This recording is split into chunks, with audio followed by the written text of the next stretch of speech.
Assalamualaikum warahmatullahi wabarakatuh. Salam guru penggerak, belajar, berbagi, bergerak untuk negeri. Baiklah, perkenalkan, saya Sri Wayunisari, CGP Angkatan 4 dari SDN 13 Nangapino, Kabupaten Melawi.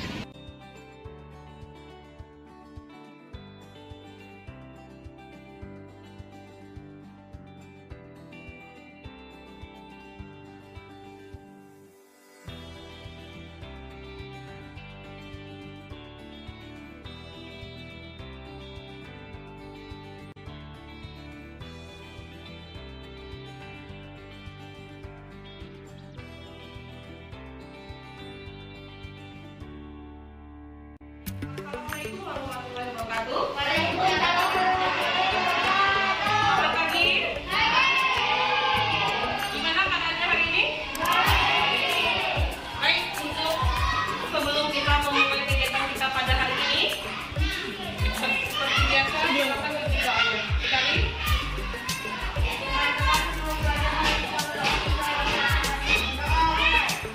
Anak-anak, hari ini kita membuat kesepakatan kelas. Pernah dengar kesepakatan kelas?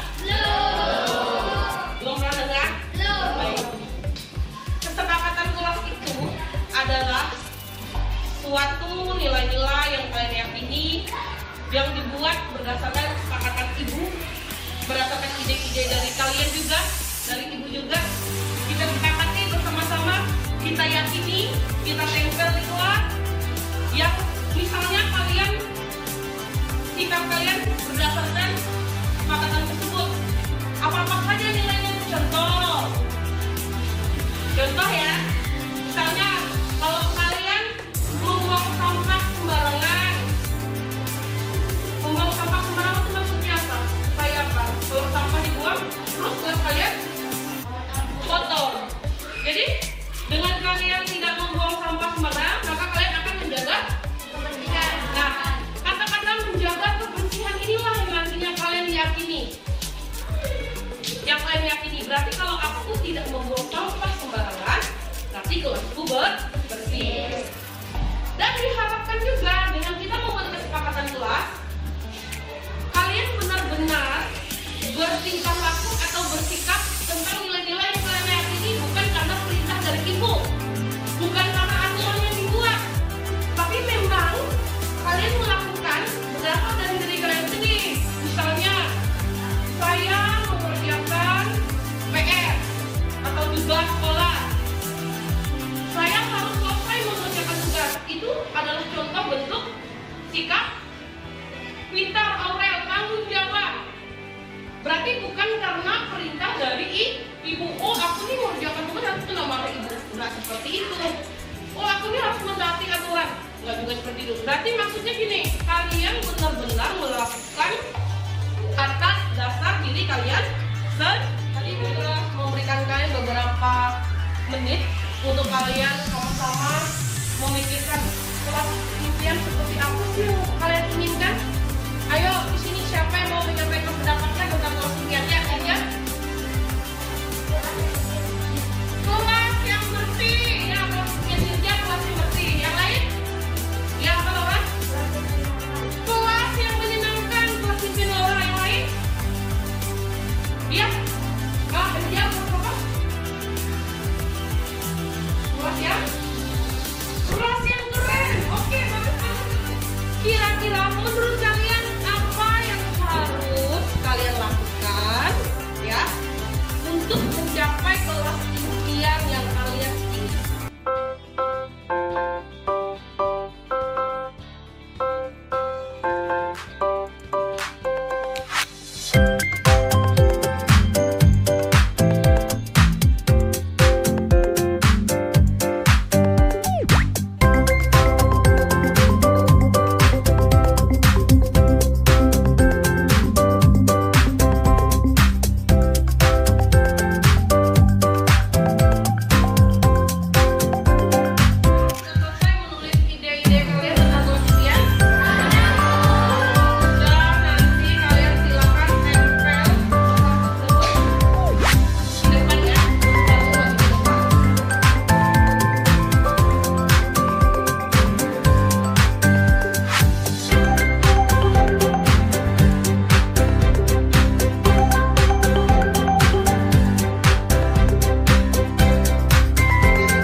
dan mematuhi kesepakatan kelas yang sudah kita buat.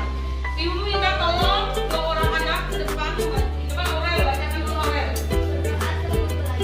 Berdoa sebelum belajar. Ayo kita simpulkan bersama-sama. Bagaimana kalau bunyi pada kesepakatan kelas? Iya, bagus tadi. Sekolah kami selalu berdoa sebelum. Inilah ide-ide kalian atau pendapat kalian yang sudah kita simpulkan bersama. Sekarang Ibu akan membaca ulang kesepakatan yang sudah kita sepakati, ya. Ibu bacakan yang pertama. Kami selalu berdoa sebelum belajar. Sepakat tidak? Sekali lagi, karena kalian sudah mau berpartisipasi dalam membuat kesepakatan kelas. Nanti kelas ini akan kita tempel di kelas dan akan ditandatangani oleh kita semua. Artinya kita meyakini kesepakatan tersebut sebagai pembiasaan positif yang akan terus kita lakukan. Baik, sebelum kita mengakhiri kegiatan kita tepuk tangan dulu. Semangat!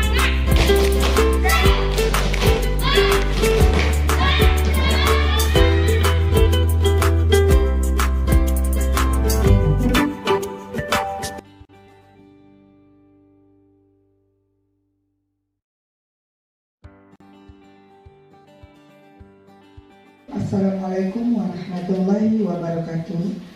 Selamat pagi dan salam sejahtera untuk kita semua. Baiklah, pada pagi hari ini kita akan mengikuti kegiatan dari CGP. Dari susunan acara yang saya buat, satu yaitu pembukaan, yang kedua sambutan kepala sekolah, tiga pemaparan materi budaya positif di SDN 13 Nangapino. Yang keempat, feedback dari audiens atau tanggapan dari guru ke CGP. Yang kelima, penutup. Baiklah, Bapak Kepala Sekolah untuk membuka acara ini. Silakan. Bismillahirrahmanirrahim. Assalamualaikum warahmatullahi wabarakatuh. Selamat pagi, salam sejahtera untuk kita semua.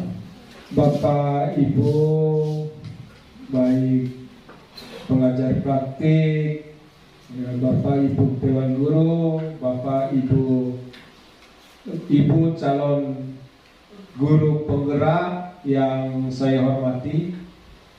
Pertama-tama marilah kita panjatkan puji syukur kehadirat Allah Subhanahu wa Ta'ala, Tuhan yang telah melimpahkan rahmat serta karunia-Nya kepada kita semua, sehingga pada pagi hari ini kita dapat berkumpul di ruangan ini dalam rangka pengimbasan materi modul 1.4, yaitu penerapan budaya positif di SDN 13 Nangapino oleh CGP kita, yaitu Bu Sri Wahyunisari.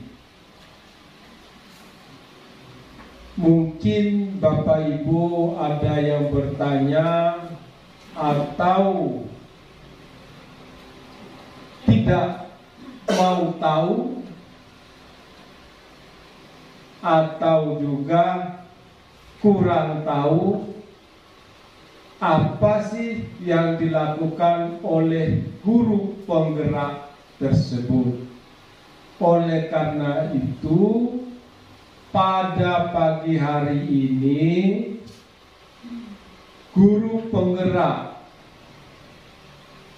ini perlu dukungan dari tadi ekosistem. Ekosistem itu di dalamnya ada kepala sekolah, ada guru, ada siswa, ada komite, ada masyarakat dan sebagainya. Ini perlu dukungan kita semua.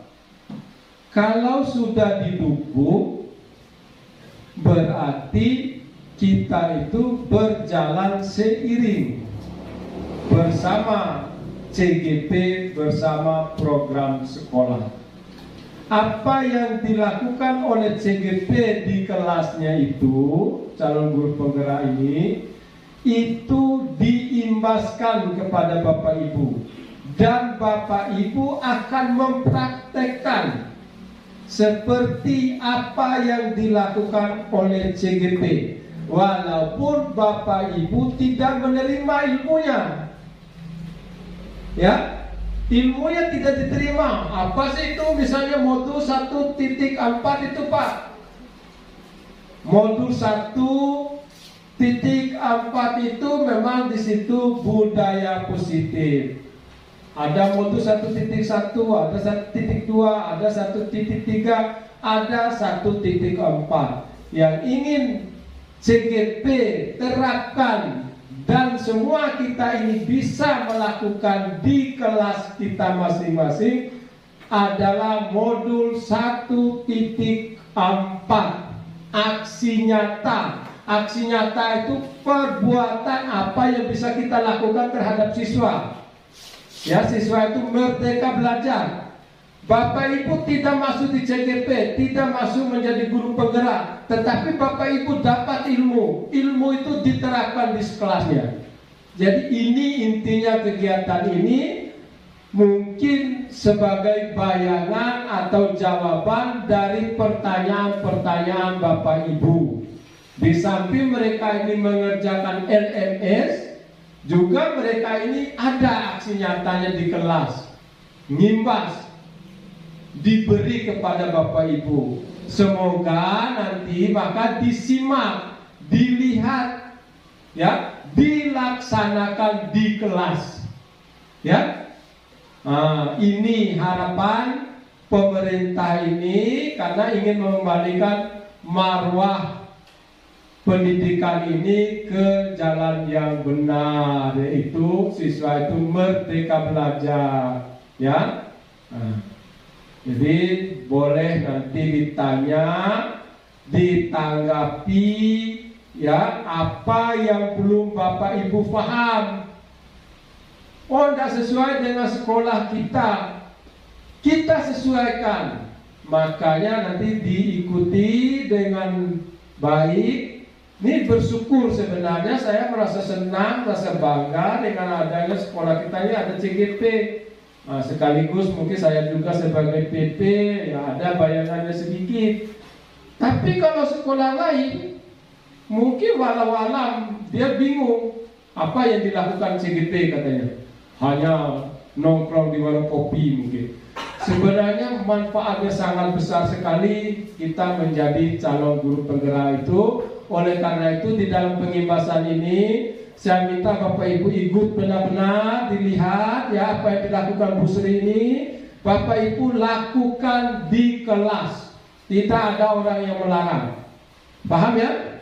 Walaupun kurikulumnya bagaimana, tidak usah mikir ke kurikulum dulu. Bapak Ibu pikir apa yang Bapak Ibu bisa lakukan. Mulai Bapak Ibu dapat materi ini sampai seterusnya dalam kegiatan belajar mengajar di kelas atau di halaman. Jadi karena ini acaranya bukan seremonial ya, tapi benar-benar disosialisasikan, dilaksanakan oleh Bapak Ibu di kelas. Jadi untuk kegiatan pada pagi hari ini saya buka dengan ucapan Bismillahirrahmanirrahim.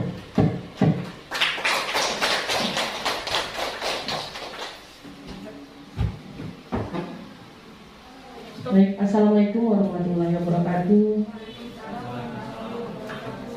Selamat pagi dan salam sejahtera untuk kita semuanya.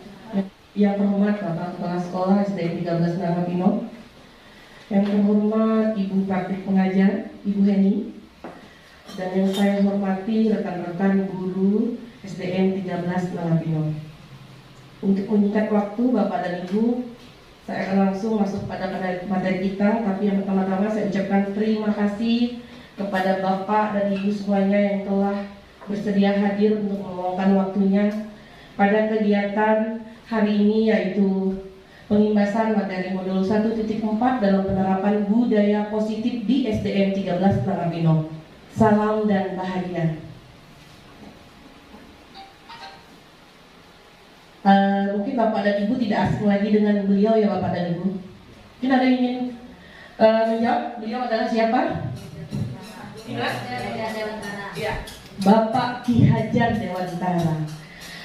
Beliau dikenal sebagai Bapak Pendidikan Indonesia ya Bapak Ibu. Nama asli beliau ada yang tahu apa Ibu?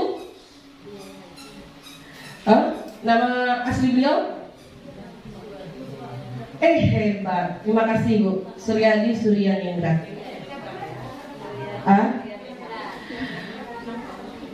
Ada waktu itu Bapak dan Ibu, setiap kali Bapak Ki Hajar Dewantara masuk ke dalam kelas pada zaman itu ya, beliau selalu ke dalam kelas menyebut salam dan bahagia, mengucapkan salam dan bahagia. Makna dari kata salam dan bahagia artinya bahwa beliau selalu mendoakan siswanya agar bahagia selamat, seperti itu. Nah, semboyan beliau yang terkenal mungkin Bapak dan Ibu sudah tidak asing lagi ya Bapak dan Ibu. Apa? Ada yang boleh menyebutkan? Ya, Tuturi Handayani itu dipakai logo pendidikan kita ya, logo SD ya. Artinya mendorong perilaku seseorang dari belakang. Maknanya sangat besar sekali. Sedikit sebelum saya masuk ke dalam materi budaya positif Bapak dan Ibu, saya akan menyampaikan materi sedikit tentang pandangan-pandangan Bapak Ki Hajar Dewantara. Kalau biasanya kita mendengarkan teori-teori berdasar Indonesia, nah kali ini masa nyata ada pemuda Indonesia yang materi-materinya sangat relevan dengan pendidikan kita sekarang. Ya, beliau menyatakan bahwa dasar-dasar pendidikan yang pertama itu adalah menuntun. Apa yang sampai relevan itu seperti apa? Beliau menyatakan bahwa pendidikan itu adalah menuntun segala kodrat yang ada pada anak agar mereka mencapai keselamatan dan kebahagiaan setinggi-tingginya, baik sebagai manusia maupun sebagai anggota masyarakat. Itu harusnya pendidikan yang ada pada kita ya Bapak Ibu. Jadi maksudnya apa? Maksudnya bahwa kita sebagai pendidik itu hanya menuntun tumbuh kembangnya kekuatan kodrat. Kekuatan kodrat yang ada pada anak itu maksudnya adalah potensi yang dimiliki oleh anak. Ya, potensi yang dimiliki oleh anak itu terdiri dari potensi emosional, potensi psikis, dan potensi fisik. Itu memang ada pada anak-anak. Ya, tanpa adanya paksaan dan ancaman agar dapat memperbaiki karakter dan tumbuhnya kekuatan kodrat anak. Jadi kita sebagai pendidik, indahkan perkataan ancam, indahkan lagilah yang memaksa-memaksa. Agar apa? Agar potensi kodratnya anak benar-benar muncul. Ya, karena yang namanya kita pembiasaan karakter itu bukan sehari dua hari Bapak dan Ibu, bahkan bertahun-tahun. Selanjutnya, Bapak Ki Hajar Dewantara juga menegaskan bahwa dalam proses menuntun, bukan menuntut tapi menuntun, anak itu diberikan kebebasan dalam belajar serta berpikir. Dituntun oleh pendidik agar tidak kehilangan arah membahayakan. Walaupun memang kita membebaskan anak-anak merdeka belajar, tapi kita tetap harus menuntun. Artinya kita menuntun agar anak-anak tersebut tidak kehilangan arah yang membahayakan mereka. Bebas, love itu. Oh, anak-anak ini harus belajarnya bebas, merdeka. Guru, ya terserah anak-anak. Ya enggak seperti itu juga. Jadi anak-anak memang kita tuntun, ya kita tuntun. Serta proses ini akhirnya menjadi tema besar.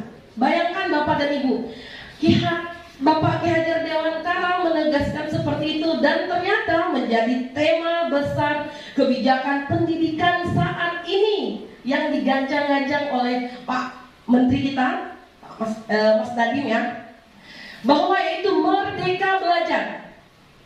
Semangat semangat merdeka belajar ini kemudian memperkuat tujuan pendidikan. Seperti saya katakan tadi, tujuan pendidikannya, tujuan pendidikan nasional yaitu mewujudkan sebuah pedoman, penunjuk arah yang konsisten, yang dikenal dengan profil pelajar Pancasila. Nah, kita sebagai pendidik diharapkan mampu menumbuhkan karakter profil pelajar Pancasila, Bapak Ibu. Apa itu profil pelajar Pancasila? Pernah dengar Bapak Ibu? Pernah dengar? Ya, dengar ya. Mungkin kita akan ice breaking dulu. Ayo, nanti silakan, mohon maaf, silakan berdiri Bapak Ibu semuanya, termasuk Bapak Kepala Sekolah dan Ibu PP. Kita ice breaking dulu.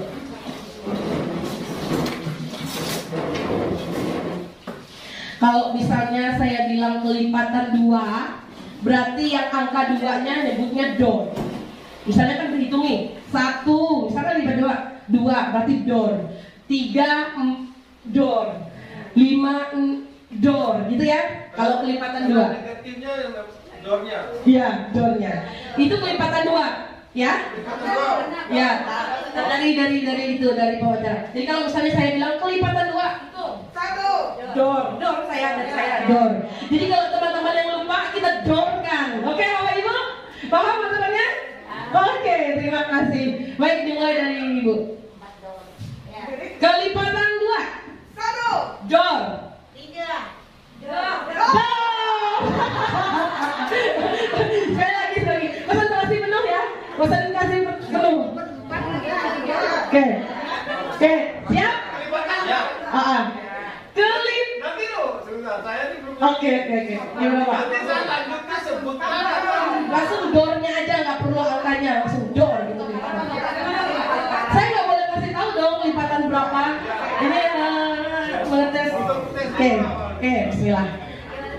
Kelipatan 4. Kelipatan 4. Itu dari 1 dari 1. 2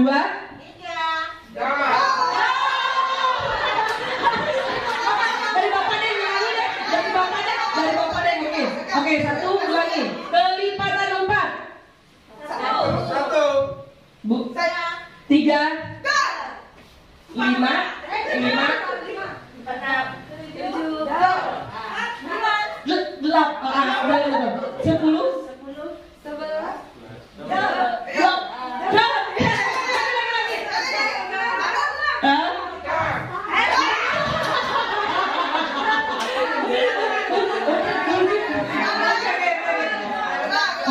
Oke, sekali lagi ya, sekali terakhir ya. Kelipatan 3. 1 Dor.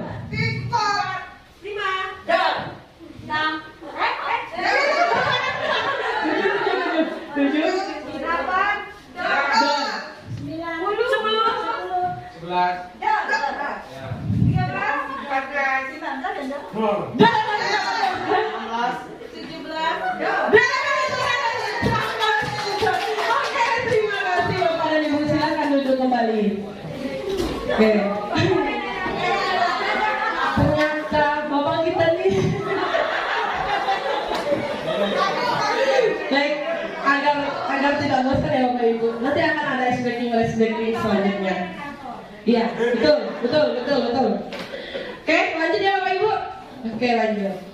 Nah, sedikit sekilas tentang apa itu profil pelajar Pancasila. Dalam rangka membentuk SDM unggul yang memiliki kompetensi global dan berperilaku sesuai nilai-nilai Pancasila, Kemendikbud berupaya membentuk profil pelajar Pancasila. Apa itu profil pelajar Pancasila? Disimak ya. Ada 6 karakter yang harus kita aplikasikan dalam kehidupan sehari-hari sebagai pelajar sepancasila. 1. Beriman, bertakwa kepada Tuhan Yang Maha Esa dan berakhlak mulia. 2. Mandiri. 3. Bernalar kritis. 4. Berkebinekaan global. 5. Gotong royong. 6. Dan terakhir adalah kreatif. Nah, seperti itulah profil pelajar Pancasila yang nantinya diharapkan akan muncul pada karakter anak didik kita, khususnya itu siswa SDN 13 Nangapino. Mari kita sama-sama berkolaborasi, sama-sama berpegangan tangan untuk memunculkan karakter profil pelajar Pancasila, khususnya siswa SDN 13 Nangapino. Menurut Ki Hajar Dewantara adalah bermain. Pastinya Bapak Ibu tahu bahwa kodrat anak itu adalah bermain, ya. dan dipastikan tidak ada anak yang tidak suka bermain. Bermain adalah kodrat anak, pikiran, perasaan, kemauan, tenaga. Sebutan lainnya itu cipta kasa. Cipta rasa kasa itu sama juga dengan budi pekerti yang sudah ada pada diri anak kita. Kemudian permainan anak dapat menjadi bagian dari pembelajaran anak di sekolah. Nah, ketika kita sudah mengetahui bahwa kodrat anak itu adalah bermain, silakan Bapak Ibu kita aplikasikan permainan apa yang cocok pada materi yang kita sampaikan. Alhamdulillah kemarin setiap kali ada materi yang saya bingung, biar anak-anak ini asik, sesuai juga dengan kodratnya, saya mengkreasikan materi tersebut, saya ubah ke dalam permainan anak-anak. Tentunya Bapak dan Ibu tahu yang namanya menghafalkan pasal. Contoh kemarin saya baru mengajarkan anak-anak tentang pasal. Dalam benak saya, apa sih pelajaran seperti ini, gimana sih cara kita mengaplikasikan dalam permainan dan yang membuat anak cepat tanggap, cepat dalam berpikir, dalam menghafal pasal. Kita aja kalau disuruh menghafal langsung kesulitannya. Pasal yang berkaitan dengan kebebasan memeluk, seluruh anak tersebut aktif menjawab.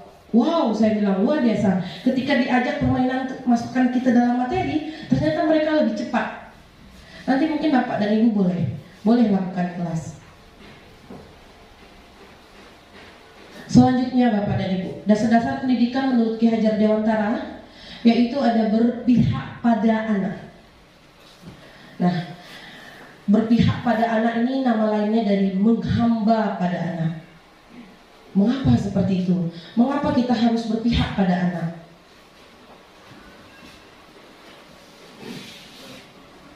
Karena bebas dari segala ikatan dengan suci hati mendekati sang anak, bukan untuk meminta suatu hak, melainkan untuk berhamba pada anak. Begitu kata Ki Hajar Dewantara mengucap. Maksud dari menghamba pada anak gimana? Apakah kita harus menghamba? Tidak. Menghamba pada anak maksudnya kita mencari pendidikan itu yang berpusat pada anak. Materi apa yang benar-benar diperlukan oleh anak, bukan kita yang memerintah anak, bukan menurut kemauan kita guru, tapi apa yang diinginkan anak, pelajaran apa yang diinginkan anak, pelajaran apa yang memang berpusat pada anak, itu yang akan kita kejar. Ibu mungkin pernah mendengar teori tabula rasa. Nah, inilah menariknya saya mengikuti CGP Bapak Ibu. Ketika hal-hal yang saya anggap, wah saya ini udah biasa nih, kita ngajar semuanya udah biasa, kita ngajar semuanya bisa, kita pastikan anak tersebut tahu, ya kan? Harus tahu apa yang kita sampaikan. Ternyata ada teori-teori yang memang saya pernah dengar dari dulu. Anak itu adalah tabula rasa. Mungkin Bapak Ibu tahu apa teori tabula rasa? Iya, baik. Teori tabula rasa itu menyebutkan bahwa anak itu lahir dengan selembar kertas yang kosong katanya, iya kan?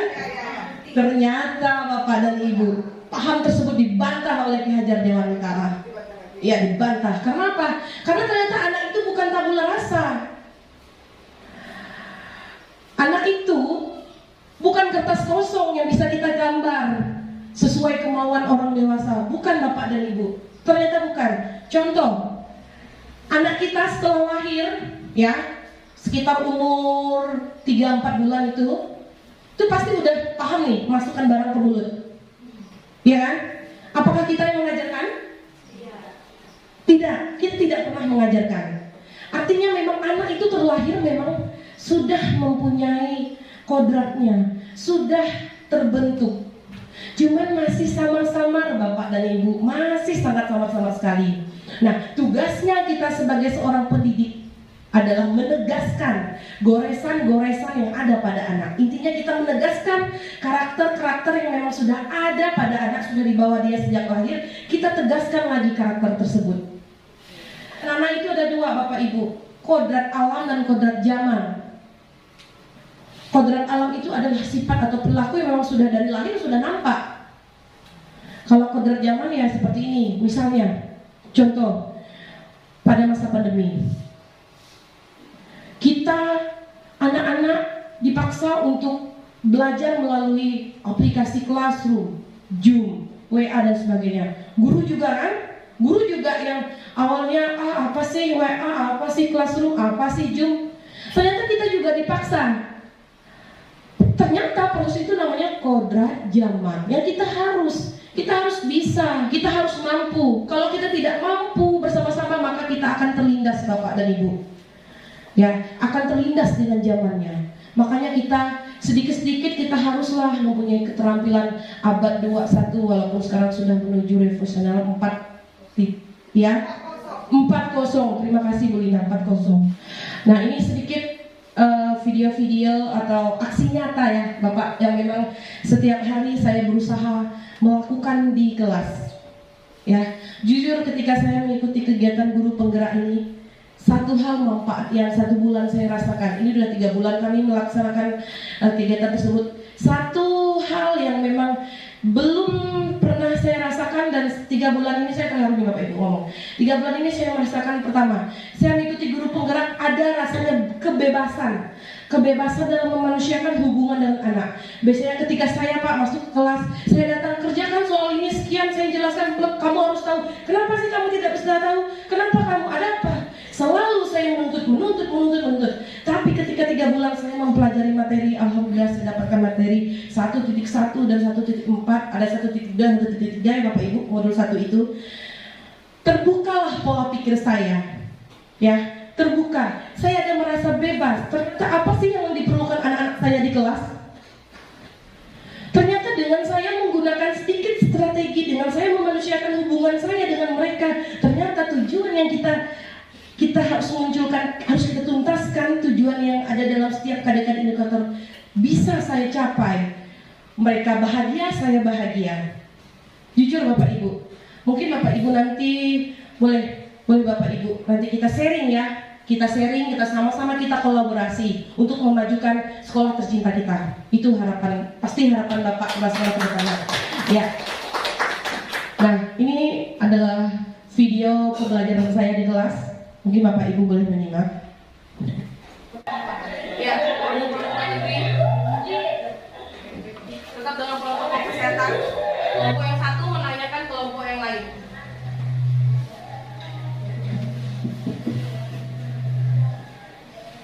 Dalam waktu durasi 2 jam pelajaran 2 JP Bapak Ibu, mereka bisa menghafal dengan senang dan bahagia. Menghafal pasal-pasal yang kita pun susah. Ternyata kalau diajak bermain seperti ini, mereka senang. Sebutkan aja sekarang ini pasal berapa yang kalian ketahui? Ya, pasal berapa yang mereka ketahui? Pasal berapa?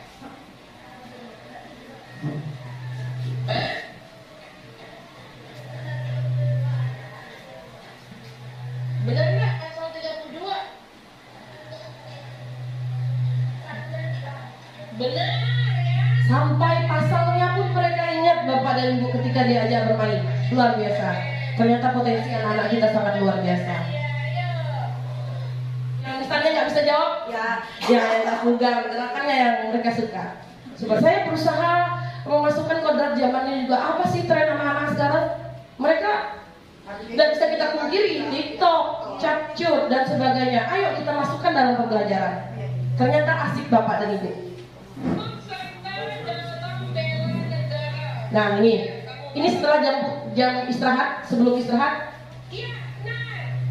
ternyata dari 21 anak bisa menjawab satu-satu. Saya sebutkan pasal-pasalnya, mereka menjawab pasal berapa.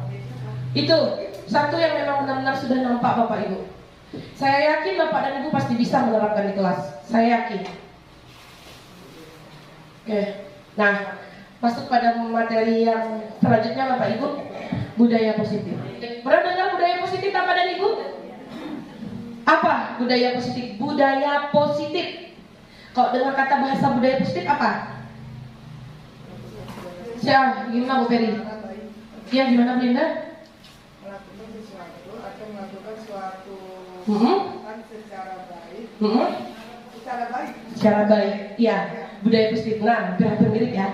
Melakukan suatu pembiasaan yang positif dan lama-lama ketika kita lakukan di sekolah menjadi budaya. Ya, Ya, pembiasaan yang setiap hari kita lakukan menjadi budaya positif. Di sekolah kita ini sudah sangat bagus. Budaya-budaya sudah muncul, budaya-budaya positif. Artinya tinggal kita benar-benar kita matangkan, ya Bapak dan Ibu. Mungkin kita nanti bisa melihat budaya positif seperti apa yang belum muncul di sekolah kita. Ya, seperti mengucap salam.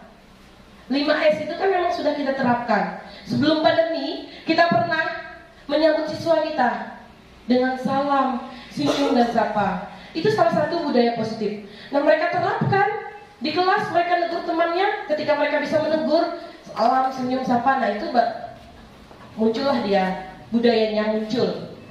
Sikap-sikap positifnya sudah muncul.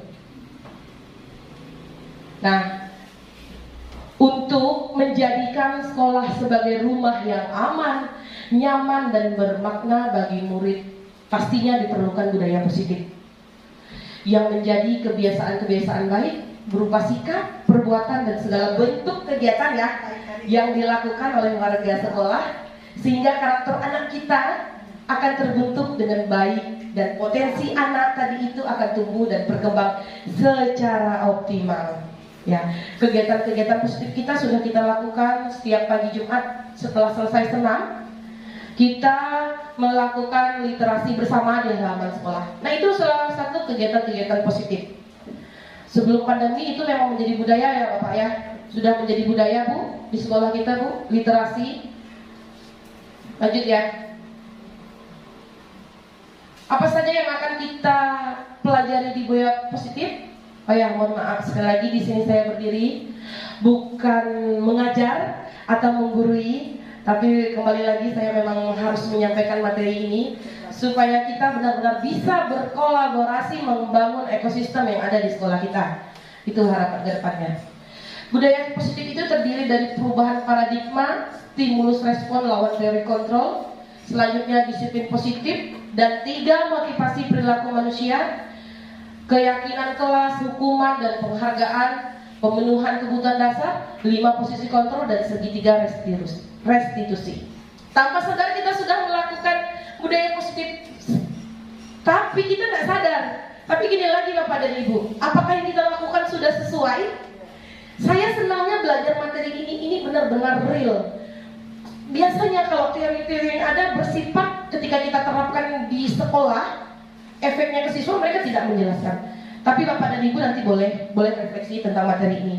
Ini benar-benar ketika kita melakukan A, munculnya ke dampak siswa sesuai. Ini yang akan kita temukan di materi ini. Baik, lanjut ya Bapak Ibu. Pertama ada perubahan paradigma. Bangun budaya positif di sekolah, menyediakan lingkungan yang positif, aman, dan nyaman agar murid-murid mampu berpikir, bertindak, dan mencipta dengan merdeka, mandiri, dan bertanggung jawab. Inilah yang akan kita tuju. Inilah perubahan yang akan kita arahkan sama-sama, kita bersama-sama menciptakan mereka dengan bisa berpikir, bertindak, dan mereka bisa menciptakan apa yang mereka inginkan dengan merdeka, mandiri, dan bertanggung jawab. Bukan lagi nunggu di perintah kita ya Bapak Ibu. Tolong ambil sampah. Kok kelas ini tidak disapu? Harus nunggu kita. Kadang kan ngomong anak-anak tuh kalau kita ke kelas nunggu ada kita mau bergerak kan Bapak Ibu. Tetapi ketika kita sudah bisa menerapkan budaya positif, insya Allah anak-anak kita tanpa disuruh mereka akan bergerak sendiri. Lazimnya disiplin itu dikaitkan dengan kontrol, ya. Kontrol. Dalam hal ini kontrol guru kita dalam menghadapi murid, seperti yang saya katakan tadi. Artinya kita mengontrol murid. Oke, next. Nah, perubahan paradigma stimulus respon melawan teori kontrol. Nah, ini yang disampaikan kemarin itu. Iya, betul. Mungkin selama ini kita selalu berpikiran adanya stimulus baru ada respon. Kita kasih stimulus baru ada respon. Iya kan? Ketika kita tidak mengasihkan stimulus ke anak-anak, tidak akan ada respon dari mereka. Ternyata semua itu kurang tepat Bapak Ibu. Bulan 5 nggak hadir. Sebenarnya inilah yang ditanya di mana. Oh iya. Teori kontrol. Ya. Ternyata selama ini begitu juga dengan saya Bapak Ibu. Saya selalu memberikan anak-anak itu stimulus. Saya berharap ketika saya memberikan stimulus, maka anak-anak bisa merespon. kontrol. Yang kita harapkan, kita memiliki kontrol kepada anak-anak dalam kita mendidik. Pertama, kita selalu beranggapan kita mencoba mengubah agar orang berpandangan sama dengan kita. Ternyata benar nggak kalau kita tuh mencoba mengubah orang agar berpandangan sama dengan kita? Kita terus mengubah anak-anak agar paham dengan apa yang kita sampaikan. Iya kan? Di kelas kita seperti itu kan Bapak Ibu? Iya. Ternyata yang kita berusaha lakukan, kita memahami mereka dengan pandangan mereka yang berbeda dengan kita, yang lain dengan dunianya, tentang dunia mereka. Itu harusnya yang kita lakukan sebagai seorang pendidik. Bukan kita harus memaksakan pandangan mereka sama dengan pandangan kita. Itu yang biasanya kita tanamkan dengan siswa. Ternyata kurang tepat Bapak dan Ibu. Selanjutnya, ada perilaku buruk itu dilihat sebagai suatu kesalahan. Betul kan? Pasti Bapak Ibu kalau melihat anak itu berperilaku buruk, oh kalau ini udah salah nih, kita pasti langsung menjudgment anak tersebut salah. Ternyata kurang tepat Bapak Ibu.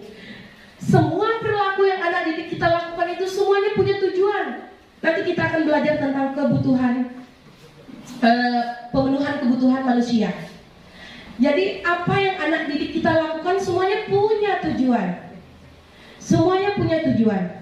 Salah di mata kita, tapi yang dia lakukan benar menurut dia. Jadi kita harus rubah mindset kita. Dari awalnya kita bilang, oh kalau ini salah, kalau ini salah, sedikit mereka langsung kita menjudgment salah. Padahal yang mereka lakukan itu mempunyai tujuan. Ya.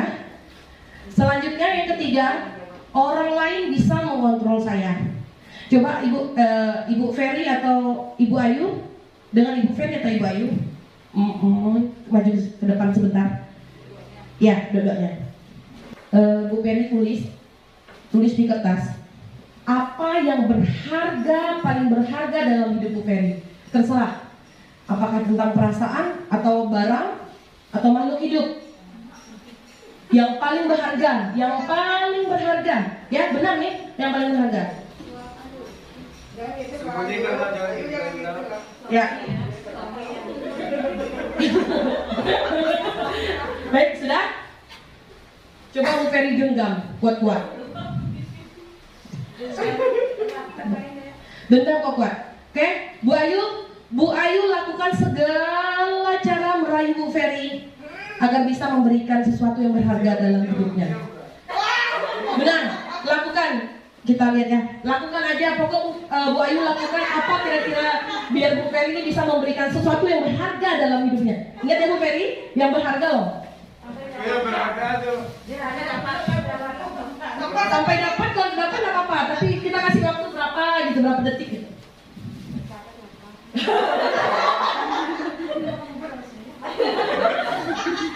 Entah ditawarin pakai apa, duit atau apa, pokoknya atau makanan atau apa.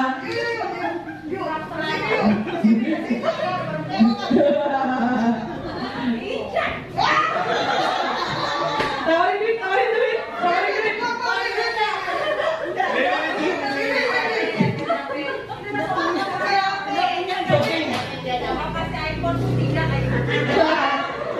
Oke, sudah ya, bisa lagi kelepas. Dah, tepuk tangan dulu. Silakan dulu. Terima kasih Bu Ferry. Boleh Bu Ferry bacakan apa sih sebenarnya tuh? Apa sih? Boleh. Cepat.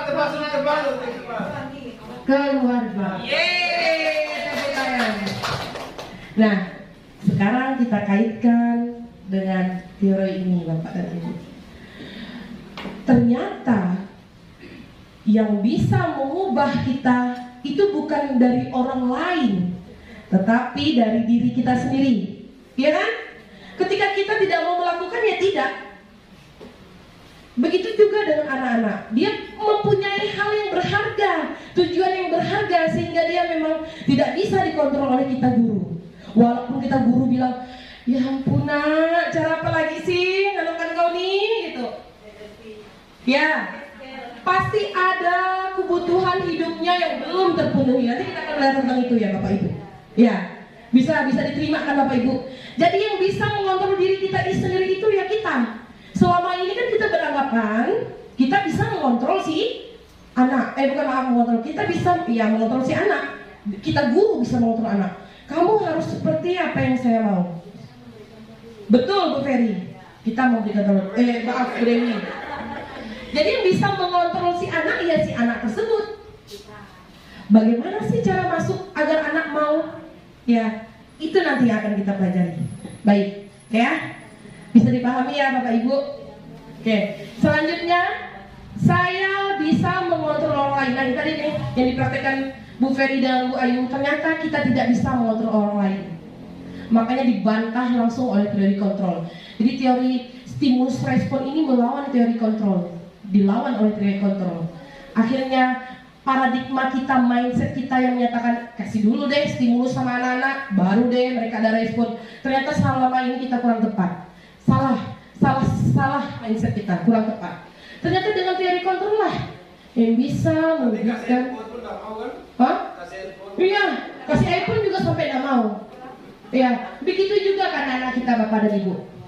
Selanjutnya ada pemaksaan ada pada saat bujukan itu gagal. Pemaksaan ada pada saat bujukan itu gagal. Itu tidak tepat. Yang paling tepat yaitu kolaborasi, menciptakan pilihan baru. Artinya kita sebagai pendidik dan siswa, ayo sama-sama kolaborasi, sama-sama kita bergandengan tangan. Apa yang mau kita capai sama-sama? Ya. Dan yang terakhir adalah model berpikir menang dan kalah. Kita pasti selalu nih, kamu nih menang, kamu nih kalah. Ternyata kita rubah mindset kita. Kita ubah berpikir menang dan menang. Jadi tidak ada anak yang kalah, tidak ada anak yang menang. Ya, oke, next. Oh, nanti dulu. Sorry, duluan terbuka. Gini. Bapak dan Ibu, apa sih menurut Bapak dan Ibu disiplin? Disiplin itu apa? Taat pada aturan. Taat pada aturan. Boleh? Sama taat pada aturan. Mungkin ada yang lain? Disiplin itu apa menurut Bapak Ibu semuanya? Oke. Kalau menurut saya disiplin itu apa yang sudah kita buat, jadi kita lakukan seperti itu. Ini. Agak ada pemaksaan, harus dilakukan, ya kan? Apa yang kita buat harus kita lakukan. Iya, oke. Oke, sekarang kita lihat bersama-sama ya Bapak dan Ibu. Makna disiplin itu, bahasa Latinnya itu disiplina, yang artinya belajar loh. Wow, belajar. Ternyata disiplin itu artinya belajar. Makna asal kata ini berkonotasi dengan disiplin diri dari murid-murid Socrates dan Picto. Nah, disiplin diri ini membuat orang menggali potensinya menuju sebuah tujuan. Apa yang dia hargai. Ternyata itu tujuan dari disiplin. Menggali potensi kita menuju sebuah tujuan, terus kita hargai tujuan tersebut. Namun ternyata nih Bapak Ibu, nih tadi barusan Bapak Ibu sebutkan makna arti disiplin itu kan. Namun dalam budaya kita, ternyata makna disiplin ini telah berubah menjadi sesuatu yang harus dilakukan seseorang pada orang lain untuk mendapatkan kepatuhan. Benar tidak? Disiplin yang kita buatkan ini sekarang nih, sesuatu atau orang harus patuh, ya, harus patuh nih, itu disiplin. Maka cenderung disiplin itu munculnya ada rasa tidak kenyamanan, betul nggak Bapak? Kata-kata disiplin itu muncul dalam mindset kita, nggak nyaman nih, jadi nggak nyaman kalau dengan kata-kata disiplin. Disiplin masuk kelas setelah bel berbunyi atau tepat waktu, itu tuh nggak enak. Pada kenyataan, padahal pengertian dari disiplin itu adalah belajar menggali potensi kita menuju sebuah tujuan, dan akhirnya kita bisa menghargai tujuan tersebut. Jadi kembali lagi, disiplin itu dengan ketidaknyamanan bukan dengan apa yang kita hargai atau pencapaian suatu tujuan mulia, tetapi disiplin yang budaya kita sekarang ini cenderung ini tadi, sesuatu yang dilakukan seorang pada orang lain untuk mendapatkan kepatuhan.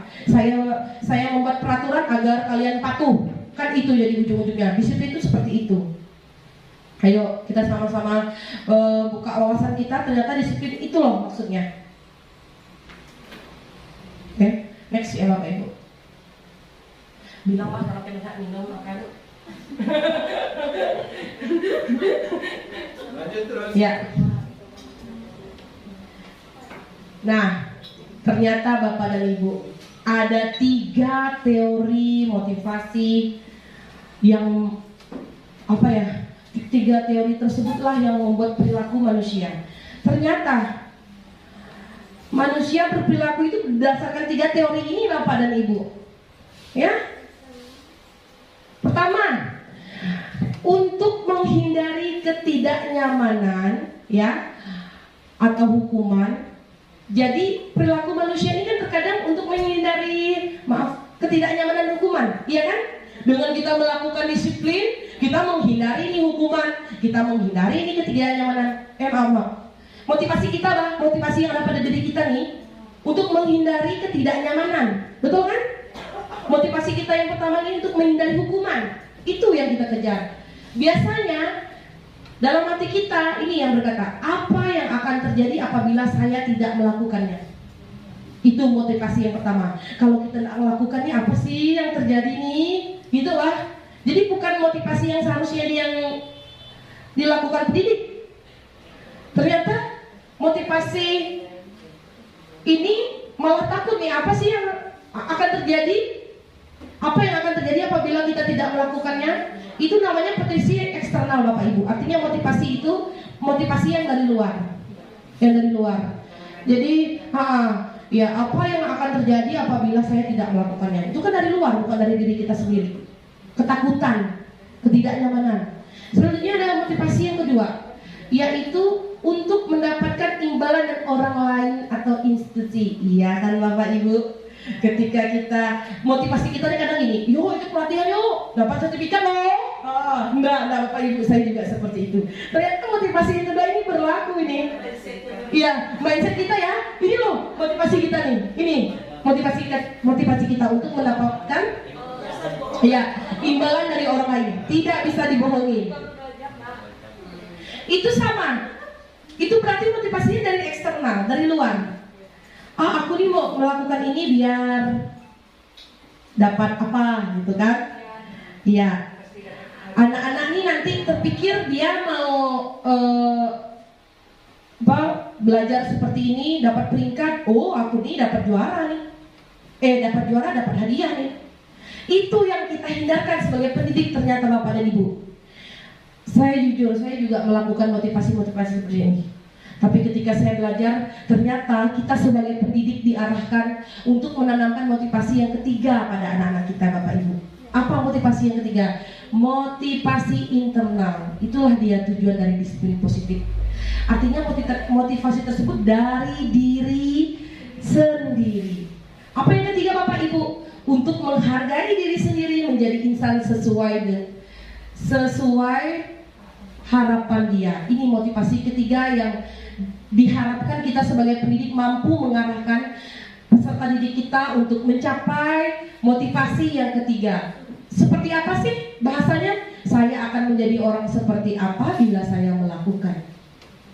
Saya akan menjadi orang seperti apa bila saya melakukan.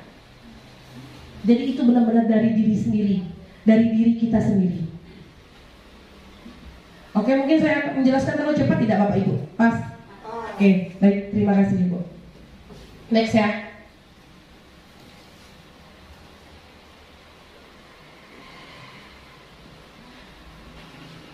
Jadi kembali lagi tujuan dari disiplin positif itu adalah menanamkan motivasi yang ketiga, ya. Yang ketiga tadi kan Bapak dan Ibu, motivasi yang ketiga tadi ya pada murid-murid kita untuk menjadi orang yang mereka inginkan, mereka menghargai diri sendiri mereka dengan karakter yang berbeda-beda, dengan nilai-nilai yang mereka percayai. Oke. Saya bertanya, siapa yang membuang sampah tanpa itu suruh? Apakah kalian melakukan itu? Apakah kalian disuruh oleh guru lain? Ini bukan rekayasa ya videonya Bapak Ibu, saya setting dulu tidak. Ini benar-benar ketika saya masuk kelas. Mengapa bisa kalian melakukan kayak gitu? Karena lihat sampahnya banyak. Kalau Vanessa apa laku Vanessa? Sampahnya makin numpuk. Terus? Jadi apa tadi? Oh, lihat mereka buang sampah jadi ingin buang sampah.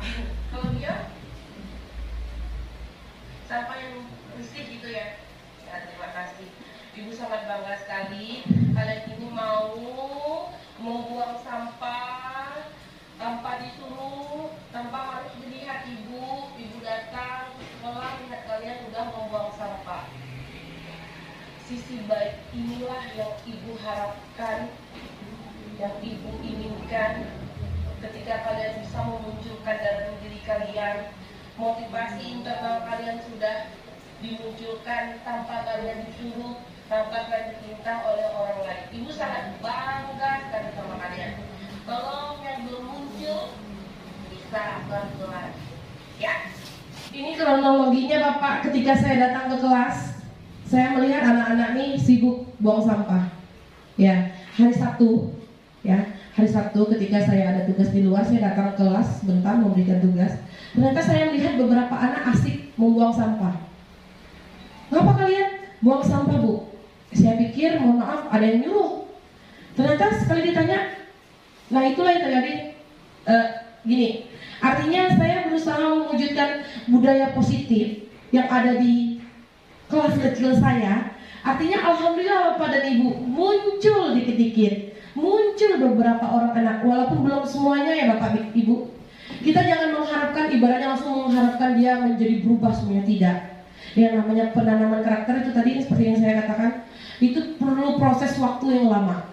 Cuman kita sebagai pendidik, kembali lagi kita menuntun, kita bukan memaksa ya, kita menuntun mereka. Nah inilah dalam waktu berapa bulan, 2 bulan sampai 3 bulanan sekarang, 2 bulanan saya menerapkan materi yang ada Bapak, Ibu PP. Nah akhirnya bisa seperti ini, muncul, benar-benar muncul, ini tanpa rekayasa. Luar biasa bangga saya Bapak Ibu, bangga ya. Lanjut.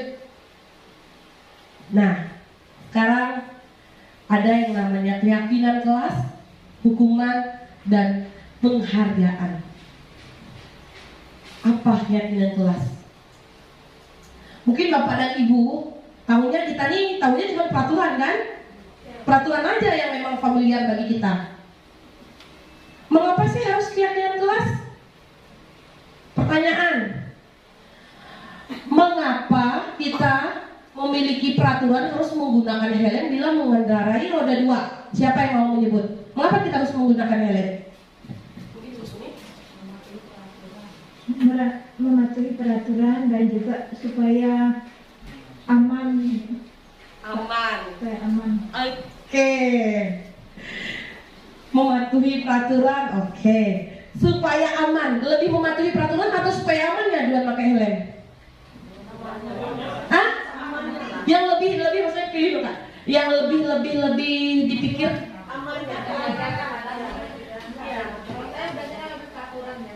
aturan.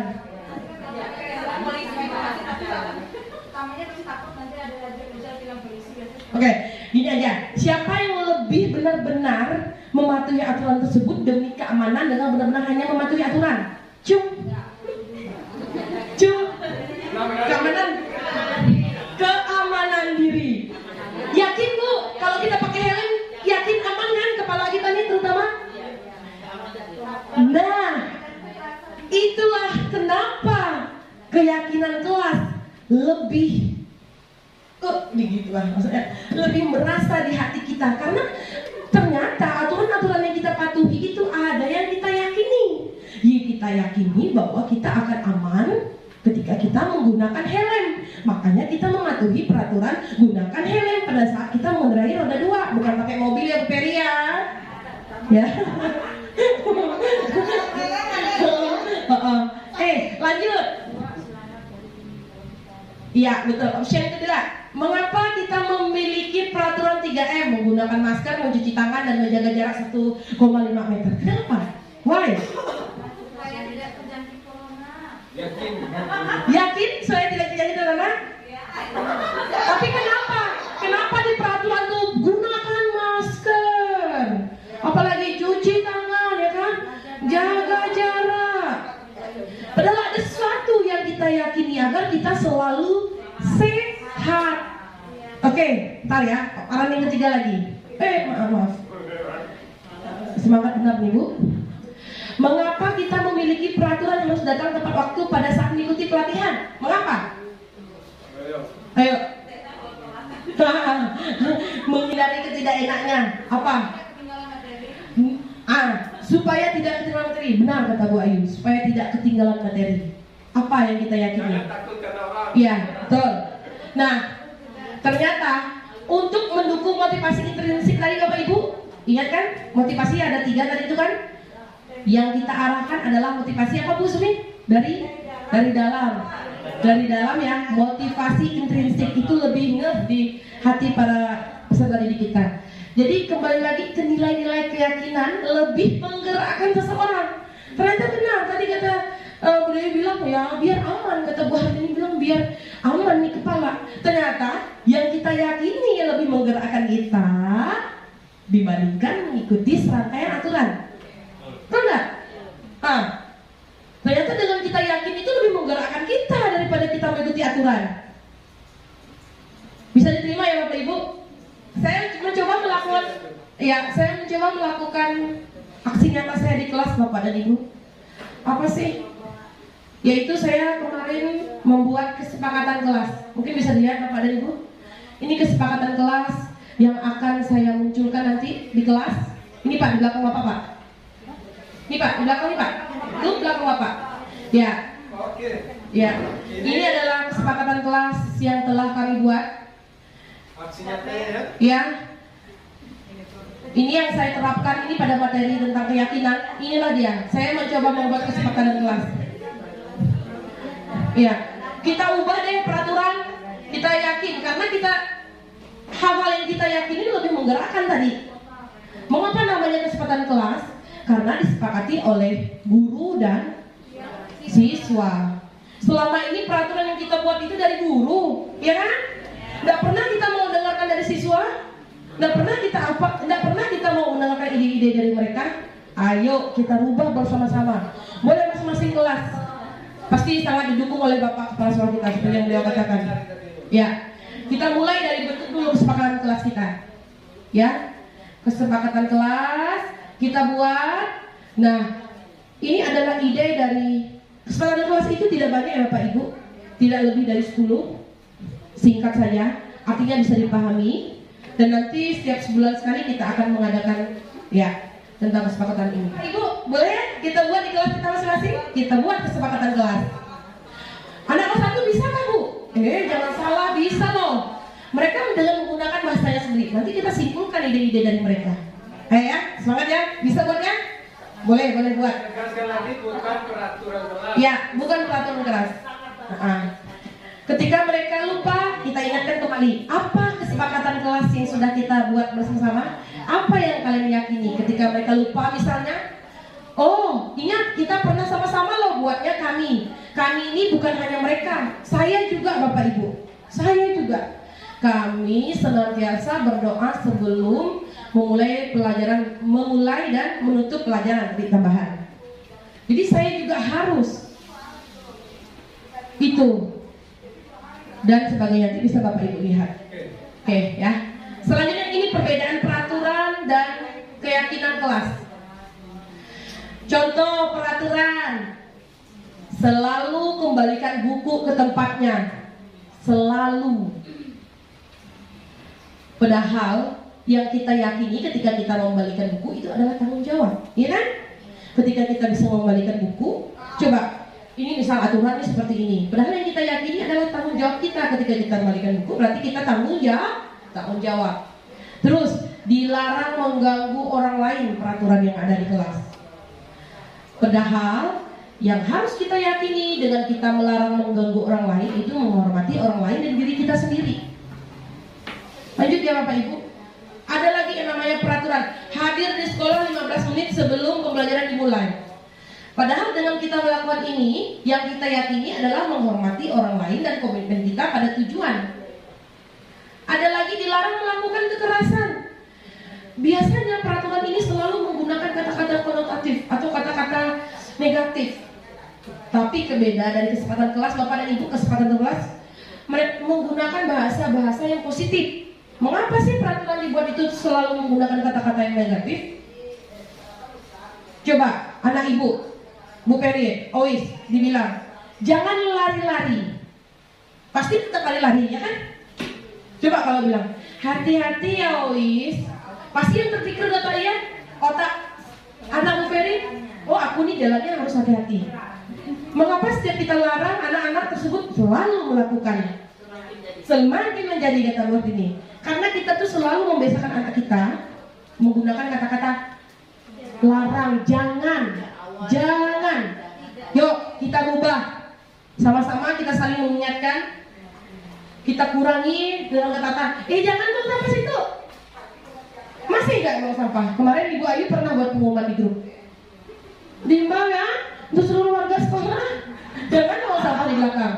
Nggak tahu Pak, Bu, tiap pagi anak kami dua buang, selalu mengumpulkan sampah dari entah dari mana-mana. Why? Kenapa? Gitu kan? Apa nih? Jadi ayo kita sama-sama. Oh Bu Suri, yang Bu Suri omongkan tuh bah, tahu bila-bila nggak akan bisa langsung terwujud. Memang tidak bisa langsung terwujud Bapak dan Ibu. Artinya berproses. Yang namanya menanamkan karakter pada anak itu semuanya memerlukan waktu. Tidak seperti kita membalikkan telapak tangan. Ya? Sampai lulus. Ya, betul. Dulu saya gitu dari pagi-pagi sampai sekarang pun tak. Ya, sampai udah seperti apa Pak De? Ya. Nanti yang Pak De sampaikan muncul loh. Padahal saya ini udah ngomong sambil ngelus. Oke, nanti ada nih. Terima kasih Pak De, terima kasih. Next ya. Nah, aturan-aturan dalam kita membuat kesepakatan kelas Bapak dan Ibu nanti bisa kita baca sama-sama. Pertama, keyakinan kelas ini lebih bersifat lebih abstrak daripada peraturan yang lebih rinci dan konkret. Itu aturan ya. Ternyata keyakinan kelas ini berupa pernyataan-pernyataan universal. Dan pernyataan keyakinan kelas senantiasa dibuat dalam bentuk positif. Seperti yang saya sudah jelaskan tadi ya Bapak Ibu. Ya. Nah ini boleh nih rambu-rambu nanti ketika Bapak dan Ibu mau memulai membuat kesepakatan kelas, nanti akan saya bagikan ini. Siap ya Bapak Ibu? Oke. Next ya. Nah ini tadi sama ya. Ini ditandatangani oleh seluruh warga kelas dan saya. Bu Sri, yuk kita buat warna-warna gitu bisa gak? Bisa, pasti gak bisa. Nanti saya akan bantu kita belajar sama-sama buat infografis. Ini buatnya pakai infografis di Canva Bapak Ibu. Kita sama-sama buat biar kelas kita lebih indah. Oke, ini sedikit video langkah-langkah membuat kesepakatan kelas. Nah ini Bapak Ibu, ini adalah kesepakatan yang sudah saya buat bersama siswa. Ya, ini adalah videonya Bapak Ibu. Nanti Bapak Ibu boleh sama-sama kita membuat kesepakatan kelas mengikuti langkah-langkah yang ada. Oke? Nah, ini yang kata Pak Ahmad kemarin bilang, saya penasaran tuh Bu Sri yang dihukum dengan penghargaan. Wow, aneh ya. Saya aneh dengan kata-kata tersebut jujur. Waktu saya dikasih materi oleh instruktur, apa maksud dihukum dengan penghargaan? Setahu kita yang namanya kita kasih penghargaan anak-anak bersenang dan melakukannya lagi dan lagi. Ternyata tidak tepat Bapak dan Ibu, lagi-lagi tidak tepat. Nih, menurut Alfikon ya, mengumpulkan baik penghargaan maupun hukuman adalah cara-cara kita mengontrol perilaku seseorang yang menghancurkan potensi untuk pembelajaran yang sesungguhnya. Menurut Kon, secara ideal tindakan belajar itu sendiri adalah penghargaan sesungguhnya. Iya kan? Ternyata bukan hanya hukuman saja yang membunuh karakter anak-anak kita. Penghargaan juga. Apa penghargaan yang sebenarnya? Penghargaan sebenarnya itu tindakan kita ketika kita mengajar. Ternyata itu penghargaan. Nih, penghargaan itu adalah tindakan belajar itu sendiri. Ternyata boleh kita pelan-pelan sedikit ketika kita lebih sering memberikan penghargaan. Mungkin masih belum bisa diterima ya Bapak Ibu, tapi bisa lah Bapak Ibu tadi efek dari memberikan penghargaan tadi 6 option yang saya sampaikan. Nah, Kon juga selanjutnya mengemukakan beberapa alasan mengapa sih penghargaan itu justru sama seperti menghukum seseorang. Ada alasannya. Nih, yang pertama, pengaruh jangka pendek tadi Bapak Ibu dan jangka panjang. Penghargaan itu berlaku untuk mendapatkan seseorang melakukan sesuatu dalam jangka waktu pendek. Nah, jika kita menggunakan penghargaan lagi dan lagi, maka orang tersebut akan bergantung pada penghargaan yang diberikan serta kehilangan motivasi dari dalam. Iya betul kan? Jadi gini, aku belajar supaya dapat juara kelas. Jadi hilang deh yang namanya motivasi dalam diri, padahal dia belajar itu ingin dia belajar supaya berubah karakter dia ke arah lebih baik. hilang yang seperti itu. Jadi motivasi dia ini yang terpikir, saya belajar supaya saya dapat juara. Itu saja. Ternyata lama kelamaan menjadi hukuman. Selanjutnya, mengapa penghargaan dikatakan tidak efektif? Karena penghargaan itu adalah suatu benda atau peristiwa yang diinginkan, yang dibuat dengan persyarat. Hanya jika melakukan ini, Anda akan mendapatkan penghargaan yang diinginkan. Ya, benar nggak? Ketika gini, anak saya suruh maju ke depan, kalian dapat pulpen loh hadiahnya. Apakah mereka memikirkan maju ke depan supaya mereka tahu, misalnya menyebutkan seperti yang saya inginkan, ataukah mereka hanya mengejarkan pulpen? Mengejar pulpen. Ini nih, makanya penghargaan itu tidak efektif, Bapak dan Ibu. Oke, next ya. Selanjutnya, penghargaan bisa merusak hubungan. Nah, jika seseorang diberi penghargaan atau dipuji di depan orang banyak, maka ada loh orang lain yang merasa iri. Betul gak? Udah pasti kan? Pasti. Dan sebagian dari mereka akan tidak menyukai orang lain diberikan penghargaan seperti itu, tanpa kita sadari loh Bapak dan Ibu. Tapi yang namanya sudah budaya, nah itu tadi tuh sulit. Budaya-budaya seperti itu kita lakukan terus. Coba ayo kita munculkan budaya-budaya yang positif lagi. Oke? Iya, betul Bu. Next ya. Ada lagi, penghargaan ini bisa mengurangi ketepatan. Nah, ini yang paling keren nih. Penghargaan ternyata menghukum Bapak Ibu. Mengapa bisa penghargaan malah menghukum? Gini, penghargaan menghukum mereka yang tidak mendapatkan penghargaan. Kan? Kita ngasihkan penghargaan nih, tanpa kita sadari kita menghukum anak-anak yang tidak mendapatkan penghargaan Bapak Ibu. Wow, selama ini kita seperti itu. Sedih ya, ketika kita tahu seperti ini, sangat sedih. Ternyata tanpa sadari kita kasih hadiah, padahal semua anak itu mempunyai potensinya masing-masing Bapak Ibu. Tidak ada anak yang tidak bisa. Tidak ada anak yang itu dikatakan bahasa kasarnya itu ya seperti itulah. Tidak ada anak seperti itu. Hanya saja kita guru yang masih perlu banyak-banyak belajar bagaimana menggali potensi anak tersebut. Iya kan? Cenderung kita ini dengan mudah menyatakan si A tuh anaknya gini.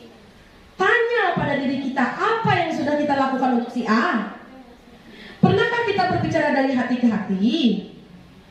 Satu lagi contoh, saya mendapatkan cerita dari partner saya nih. Lagi-lagi Ibu Ayu. Ya Bu Ayu, tanpa sadar setiap peristiwa yang ada tuh saya kaitkan dengan materi yang saya dapat. Gini loh, agar saya lebih percaya, lebih mantap.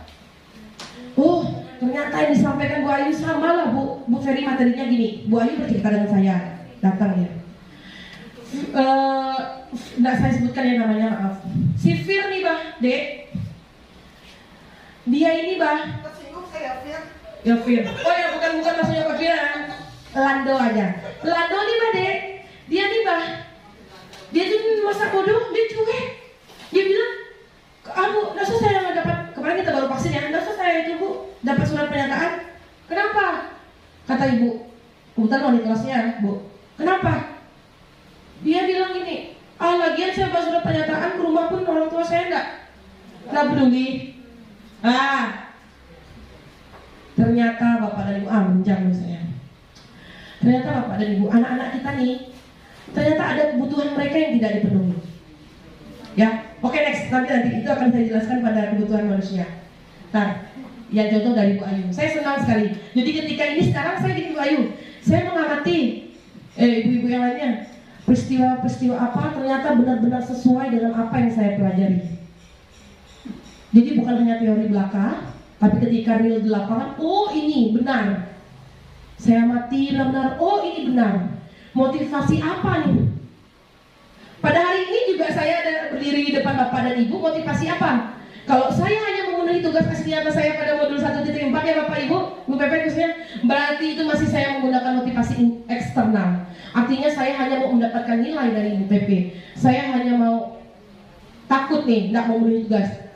Jujur, dari dalam diri saya Saya ingin mengimbaskan apa yang sudah saya dapat, saya sampaikan kepada teman-teman. Saya senang berbagi. Saya sangat senang. Bukan hanya ilmu untuk saya sendiri. Alhamdulillah, kita punya aksi nyata yang seperti ini. Itu yang saya yakini. Gini Pak, kalau misalnya cuma saya sendiri yang menggerakkan di sekolah ini, apakah bisa berjalan ekosistem sekolah ini seperti yang diharapkan? Apakah bisa muncul karakter-karakter profil pelajar Pancasila yang diganyang-ganyangkan? Tujuan pendidikan sekarang loh, bermuara pada profil pelajar Pancasila. Kalau cuma saya sendiri, nggak mungkin. Makanya kita sama-sama kita rangkul, kita berkolaborasi. Bapak Ibu menyimak materi yang saya sampaikan. Yuk kita sama-sama bergerak, ya kan? Oke, selanjutnya ada perbedaan hukuman dan konsekuensinya. Biasanya hukuman itu sesuatu yang menyakitkan harus terjadi. Tapi kalau konsekuensi berbeda Bapak Ibu. Sesuatu itu harus terjadi. Contoh, hukuman itu biasanya membuat anak sakit, baik itu fisik maupun hati, ya kan? Hukuman Mbak. Tapi ketika konsekuensi yang kita berikan membuat anak-anak merasa tidak nyaman dalam jangka waktu pendek. Dalam jangka pendek sih. Tapi kita biasakan lebih diarahkan menggunakan konsekuensi. Hindarilah yang menghukum-hukum. Jadi gimana nih kalau anak ini babal kata kita deh. Jadi ketika kita hukuman kata Bu Suri tidak boleh. Maksudnya dari materi ini kan tidak boleh hukum, gimana caranya? Kasih mereka konsekuensi. Ingatkan mereka. Ketika kamu tidak melakukan ini, contoh, ketika kamu tidak mengerjakan PR, berarti kamu tidak bertanggung atau kurang bertanggung jawab. Artinya apa yang kamu yakini tidak bertanggung jawab. Efeknya apa? Ya kita jelaskan. Emang bisa Bu Suri cuma sekali gitu langsung terjadi? Mereka berubah? Ya tidak bisa. Continue, terus menerus. Oke, lanjut ya. Nah, sekarang gini Bapak dan Ibu, saya bacakan Bapak dan Ibu sebut apakah itu hukuman, apakah itu konsekuensi. Lari, oh ini udah ada jawabannya ya, maaf. Mencatat 100 kali dalam buku kalimatnya saya tidak akan terlambat lagi karena terlambat ke sekolah. Kenapa harus seperti itu? Itu namanya hukuman. Kenapa kita harus memberikan hukuman yang seperti itu? Apa fungsinya? Apa hasilnya? Mencatat di buku 100 kali, dia terlambat datang ke sekolah. Apa fungsinya bagi anak-anak tersebut? Kesal kan? Sakit hati kan? Yakin deh Bapak Ibu, ulang lagi dia. Lanjut, nih yang konsekuensi nih, menggantikan kertas tugas teman yang telah dicoret-coret. Nah ini yang paling pas nih Bapak Ibu. Ketika dia mencoret-coret buku temannya, ada konsekuensinya. Kamu harus menggantikan kertas tersebut. Dampaknya apa Bapak Ibu? Dia berpikir, oh kalau aku mengoyak kertas atau coret-coret kertas teman, kalau aku mencoret-coret kertas teman, berarti aku harus menggantinya. Itu konsekuensinya. Itu lebih bermanfaat daripada nulis di kertas tuh sampai 100 butir, nggak ada hasilnya. Ayo kita sama-sama kita pilih mana hukuman, mana konsekuensi. Next ya Bapak Ibu. Ada lagi pemenuhan kebutuhan dasar. Pemenuhan kebutuhan dasar. Sebagai pendidik kita harus memahami bahwa setiap kebutuhan yang kita lakukan adalah untuk memenuhi kebutuhan dasar mereka. Ini tadi yang saya bilang. Apa saja 5 kebutuhan dasar manusia? Belonging, power, survival, gitu mungkinnya bahasa Inggrisnya, fun, freedom. Apa artinya dalam bahasa Indonesia? Ini, belonging itu kesenangan, power itu cinta dan kasih sayang, fun itu kebebasan, freedom itu penguasaan. Maaf, kebaliknya. Sorry. Freedom itu, terima kasih Bu. Freedom itu kebebasan. Iya. Ya. Kembali lagi kasusnya Lando tadi. Ternyata si Lando ini ada yang kurang, yang tidak dia dapatkan. Apa kebutuhan yang tidak dia dapatkan? Nah, oke. Ternyata dia kurang mendapatkan cinta dan kasih sayang. Wajar saja dia di kelas cari perhatian terus, ya kan Bayu? Sangat cari perhatian. Berarti besok-besok bolehlah dikasih lebih. Apa yang dia tidak dapat ya, kebutuhan apa yang dia tidak dapat, Ya, boleh Bapak dan Ibu sekarang mengamati anak-anak yang melakukan tindakan-tindakan yang kita anggap tidak sesuai. Pasti ada kebutuhan yang ingin dia penuhi. Ya betul nggak? Pasti ada kebutuhan nih. Ada alasan dia untuk memenuhi kebutuhan yang dia tidak dapatkan di rumah. Mungkin di sekolah dia dapatkan. Iya kan? Ah, iya. Iya. Ada nih, ada. Next ya. Nah, contoh apa sih? Seperti apa sih? Maksudnya ini kebutuhan. Contoh, aku senang main kejar-kejaran dengan ibu guru. Seru. Kalau ini berarti kebutuhannya apa? Kesenangan. Dia senang kan? Selanjutnya, ibu kejar aku karena ibu guru sayang aku. Nah, itu masuk dalam kebutuhan cinta dan kasih sayang. Kebayang ibu, cuma kita hanya melakukan seperti ini, mereka menganggap kita sudah kasih sayang, sudah senang mereka. Lanjut, aku hebat kan? Bisa bikin ibu guru kejar aku? Ini bang perkataan yang keluar ketika ini. Ternyata itu adalah penguasaan, misalnya suatu kasus, ya. Ternyata kalau dia nyebutnya aku hebat kan, bisa bikin ibu guru kejar aku, berarti ada kebutuhan penguasaan yang ingin dia penuhi. Selanjutnya, aku bosan belajar mewarnai terus dalam kelas. Ada nggak seperti itu Bapak Ibu di kelas? Banyak. Ternyata ada kepenuhan yang mau dia. Ternyata ada kebutuhan dasar yang ingin dia penuhi, yaitu kebebasan. Makanya saya sekarang melihat anak, ketika dia sudah tidak fokus kan, saya tanya lagi, kalian hari ini mau belajar apa? Ya Pak, begitu saya sekarang Pak. Kalian mau belajar apa hari ini? Di materi seperti ini, terus kalian mau belajar apa? Ternyata jujur, anak-anak saya sekarang biasanya masuknya cuma 20, 19 ya. Sekarang 21. Yang ingin saya lakukan, akan terus saya lakukan. Seminggu ini saya melihat mereka. Mereka ingin senang ketika saya bercerita tentang masa lalu saya ketika saya mengenyam pendidikan. Itu yang mereka tagih-tagih terus. Ya, apa-apanya? Ya, yang bagian itu enggak. Ternyata yang saya menceritakan kesusahan saya dari saya sekolah dasar. Motivasi mereka itu yang mereka kejar Bapak. Saya masih mau cari tahu apa sih akhirnya dari keinginan mereka ini. Setiap kali itu lagi terus, Bu, 5 menit kita mau pulang. Cerita yang orang Papua tuh, yang teman ibu tuh, orang Papua katanya. Nantilah saya akan bercerita lebih untuk mereka. Jadi mereka senang. Mereka bilang tidak terasa waktunya. Mungkin kalau Ibu Lia mungkin pernah mendengar saya. Jadi saya akan minta komen dari Ibu Lia perkembangan saya selama saya mengikuti cerita ini sama Ibu Ayu. Ada 5 posisi kontrol Bapak Ibu. Pertama, ternyata tanpa sadar kita pernah menjadi penghukum.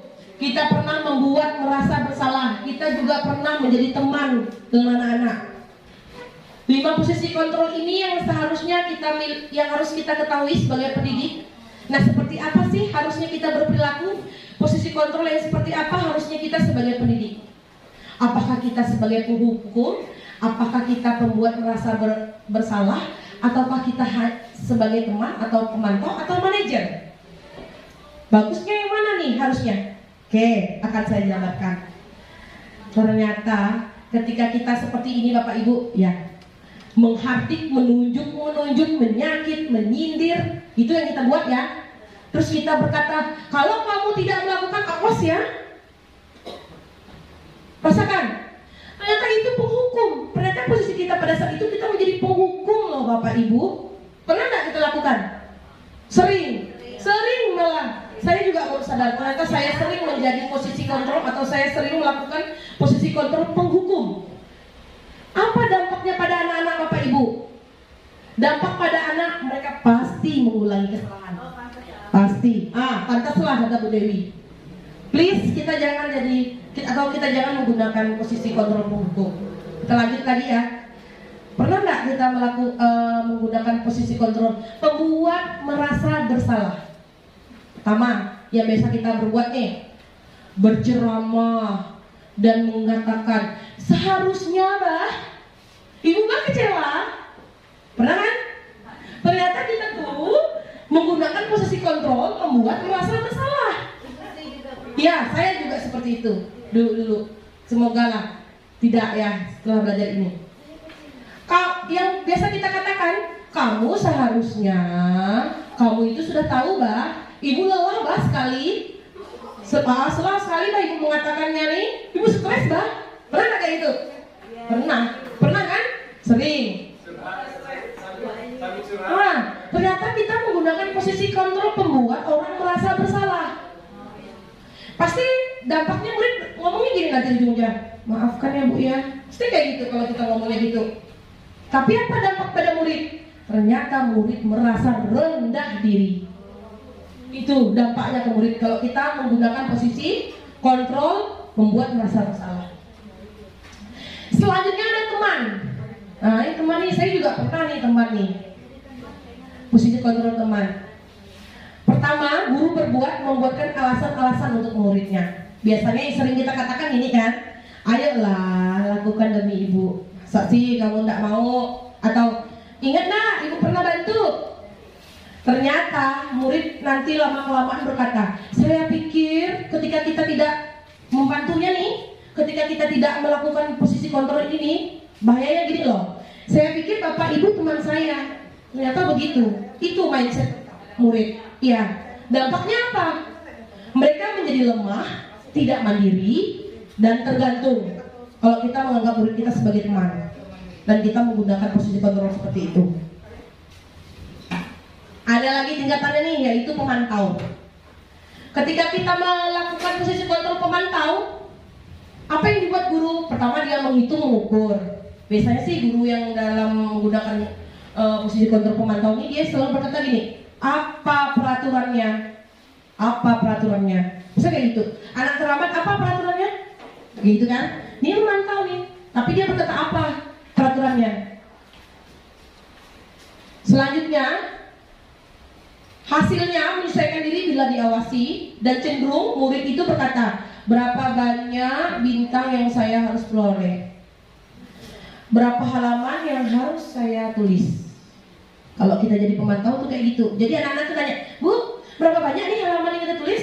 Biasa kan? Kayak gitu anak-anak kan. Ternyata pada saat itu kita menggunakan posisi kontrol, itu pemantau. Dampaknya pada murid menitik beratkan pada sanksi atau hadiah untuk dirinya. Jadi ini dampaknya. Jadi harusnya kita sebagai pendidik menggunakan posisi kontrol yang mana Bapak Ibu? Yang mana? Ternyata manajer Bapak Ibu, kita sebagai pendidik usahakan menggunakan posisi kontrol sebagai manajer. Apa? Pertama mengajukan pertanyaan.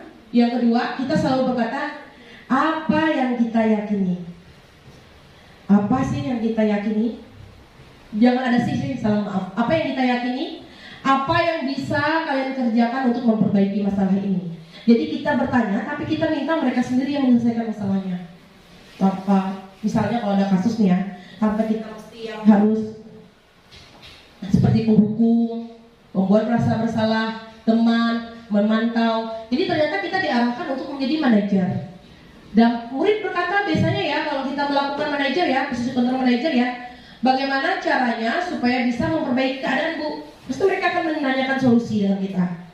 Nah, dampaknya murid tersebut pastinya dia akan mengevaluasi diri, bagaimana cara memperbaiki diri. Itu dampaknya ketika kita berada pada posisi manajer. Next ya.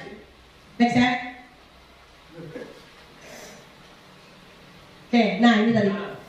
Posisi manajer penekanannya bukan pada kemampuan membuat konsekuensi, namun pada kita bagaimana berkolaborasi dengan murid, bagaimana kita sama-sama memperbaiki kesalahan yang ada. Jadi tugas seorang manajer bukan untuk mengatur perilaku seorang Bapak Ibu, bukan. Kita membimbing murid untuk dapat mengatur dirinya sendiri. Kita cukup membimbing mereka mengatur dirinya sendiri. Nah, seorang manajer bukan memisahkan murid dari kelompoknya, tapi mengembalikan murid tersebut ke kelompoknya dengan lebih baik dan kuat. Lanjut ya. Oke. Nih. Tadi Pak D bilang saya menerapkan mengarahkan siswa dengan sampai dilus-elus. Ternyata masih tidak mempan. Ya Pak ya. Ternyata ada rumusannya.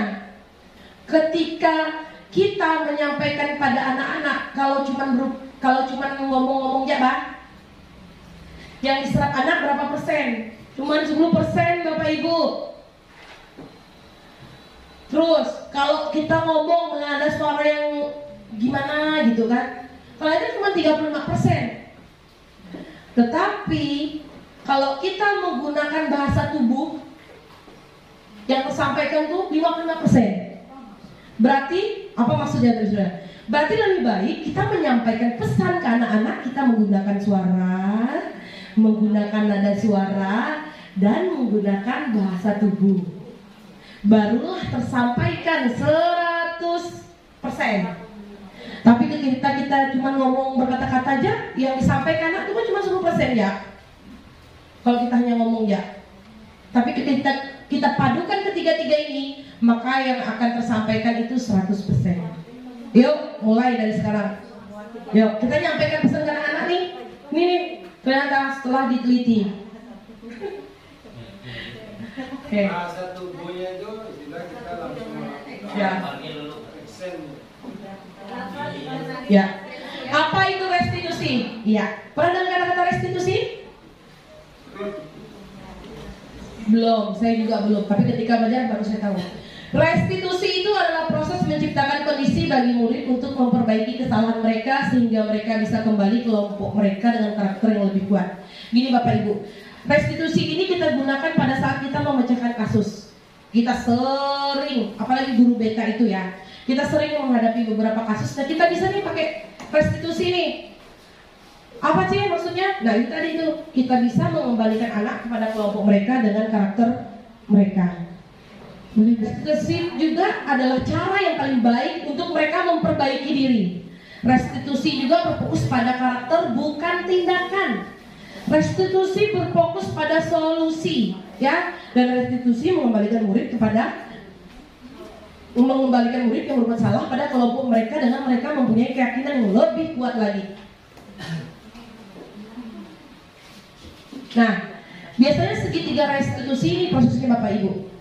Ya, guru biasanya menanyakan alasan mengapa melakukan itu. Selanjutnya, apakah ada yang lebih efektif atau yang dikenal dengan validasi tindakan yang salah? Keyakinan kelas apa yang telah disepakati kamu ingin mau menjadi orang seperti apa? Nih kalau kita menghadapi kasus Bapak Ibu, mungkin lebih itunya lagi kita lihat video ini ya Bapak Ibu ya, video singkat. Ini tadi biasanya ada nanti setelah ini baru ada videonya ya. Video asli nyata saya melakukan restitusi di kelas dengan siswa ya. Nah biasanya kalau menstabilkan identitas, guru itu selalu berkata, berbuat salah itu hal yang manusiawi. Tidak ada manusia yang sempurna loh. Bapak Ibu juga pernah berbuat salah. Nah ketika anak-anak telah berbuat salah, kita lakukan seperti itu, pasti dia akan merasa view artinya kan. Nggak langsung yang ngamuk-ngamuk kita kan. Ngamuk-ngamuk sampai emosi kita sampai keluar. Kita tanya ya lo baik-baik. Ini ya dah. Kita menggunakan segitiga restitusi tadi.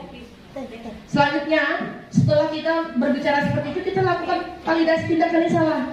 Biasanya kita berkata gini, kamu bisa saja kan melakukan hal yang lebih buruk, tapi kamu tidak melakukannya kan? Atau kamu pasti punya alasan mengapa kamu melakukannya. Ingat Bapak Ibu, setiap anak melakukan sesuatu pasti ada alasannya. Ya, ini bisa kita lakukan, kita bisa katakan. Selanjutnya ada menanyakan keyakinan. Murid melihat kesalahan itu dihubungkan dengan nilai kebajikan yang diyakini berdasarkan manusia berinteraksi dengan orang lain.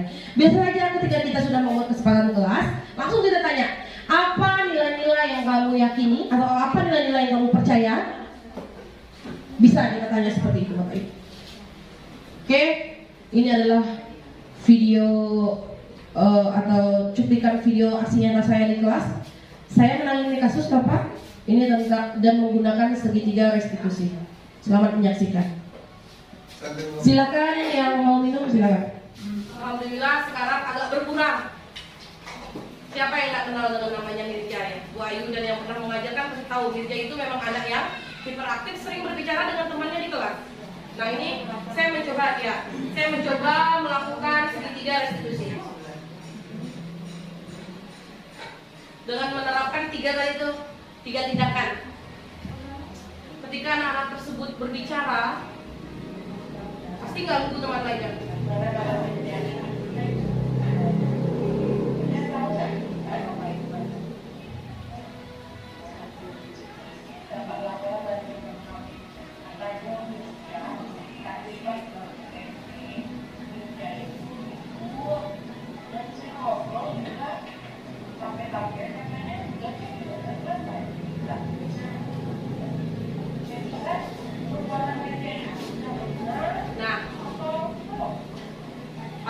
tindakan yang salah Bapak Ibu. Gitu nggak ya? Lebih menghemat energi daripada kita datang semuncak-muncak sama marah. Maksud keyakinan sholat yang kita buat, kita meyakini. Jika media meyakini, apakah media bersedia memperbaikinya? Apa keyakinan sholat kita? Baik, terima kasih Bapak dan Ibu. Terima kasih sekali lagi. Terima kasih Bapak Kepala Sekolah, terima kasih Ibu BP. Terima kasih dukungannya, terima kasih waktunya. Sekali lagi terima kasih.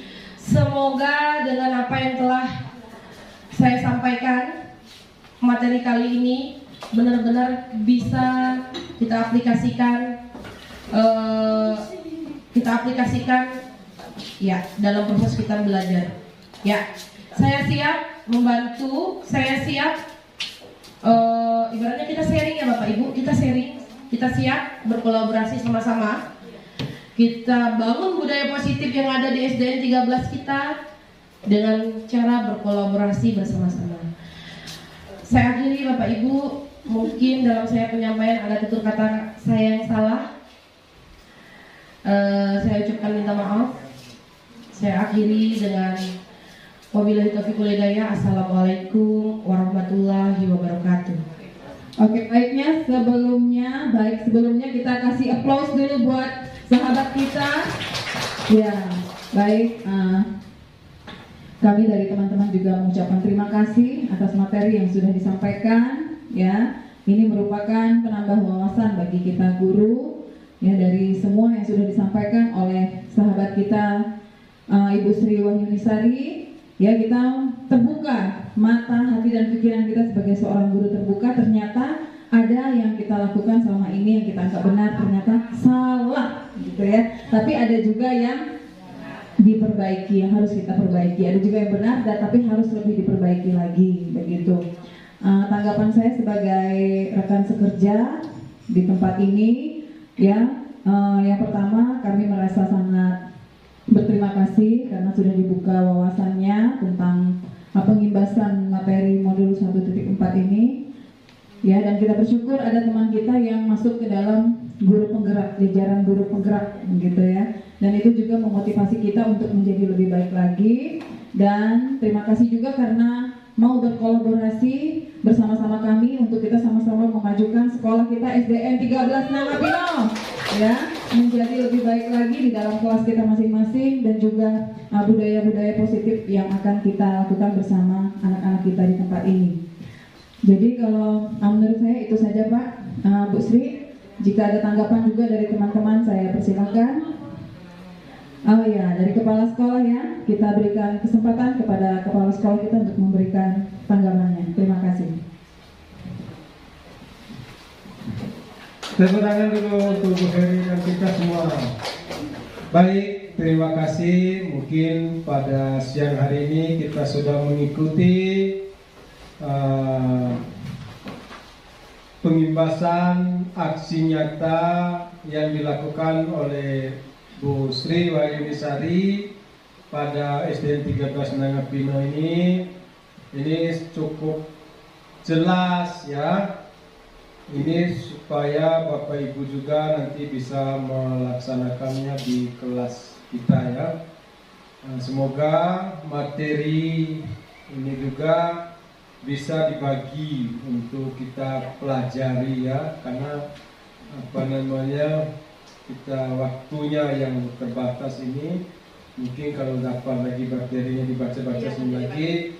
Nah, ini sebuah ilmu baru ya. Tapi kalau dibilang lama ya lama. Tapi ini adalah ilmu yang sangat bagus dan sangat jelas yang disampaikan Bu Sri ini.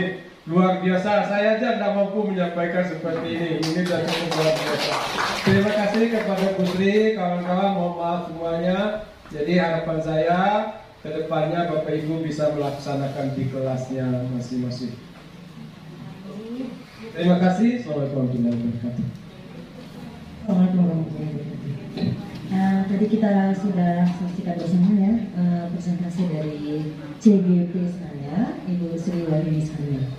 Jadi yang dipaparkan oleh Ibu Sri Wahyuni Sari itu tadi semuanya sudah kita jalani sebagai pendidik. Hanya saja kita tidak tahu karena kita memang belum mendapat ilmunya. Seperti sekarang ini kan lagi booming itu profil pelajar Pancasila. Kita semua sudah melakukan sebenarnya dengan baik. Hanya saja dalam pelaksanaannya kita itu masih ada intimidasi kita karena kita di kedisiplinan. Kita berharap kedisiplinan yang kita lakukan itu harus dipatuhi oleh peserta didik kita. Nah, di dalam profil pelajar Pancasila hal itu tidak dibenarkan. Jadi di sini ibu-ibu dan Ibu Sri itu tidak ada bedanya. Yang membedakan itu hanya Ibu Sri diberi kesempatan untuk mengikuti program guru penggeraknya. Jadi perbedaannya hanya di situ aja. Tapi Ibu Sri juga nanti berbagi kepada rekan-rekan sejawat yang ada di lembaga ini untuk mengembangkan ekosistem di SD Negeri 13 untuk mencapai profil pelajar Pancasila. Jadi saya juga berharap kepada ibu-ibu untuk selalu mendukung Ibu Sri ya, karena saya udah memanajeri Ibu Sri itu mulai dari awal sampai 3 bulan sekarang ini memang alhamdulillah progresnya memang sangat mengagumkan buat saya. Oke, kita push buat Ibu Sri ya. Oke, wabillahi taufiq wal hidayah. Wassalamualaikum warahmatullahi wabarakatuh.